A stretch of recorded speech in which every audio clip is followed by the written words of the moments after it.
Mayor পদে ইশরাক হোসেনের শপথ পড়াতে স্থানীয় সরকার বিভাগ প্রস্তুতি নিয়েছিল, কিন্তু বিষয়টি এখন আবার উচ্চ আদালতে বিচারাধীন ইস্যু হওয়ায় রায়ের জন্য অপেক্ষা করছে বলে জানিয়েছে স্থানীয় সরকার মন্ত্রণালয়।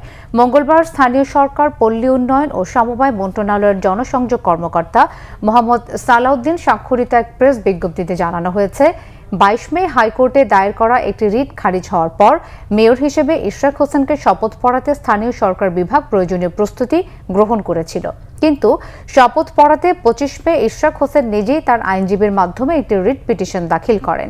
এছাড়াও এক আইনজীবীর করা রিট খারিজের 22 মের আদেশের বিরুদ্ধে আপিল বিভাগে লিভ টু আপিল করা হয়েছে। স্থানীয় সরকার বিভাগের বিবৃতিতে আরও উল্লেখ করা হয়েছে, এই পরিস্থিতিতে সর্বোচ্চ আদালতে এটি বিচারাধীন বিষয়ে পরিণত হয়েছে। বর্তমানে তাই স্থানীয় সরকার বিভাগ ইশরাক হোসেনের শপথ পাঠের ক্ষেত্রে আদালতের রায়ের অপেক্ষমান রয়েছে বলে জানিয়েছে স্থানীয় সরকার মন্ত্রণালয়।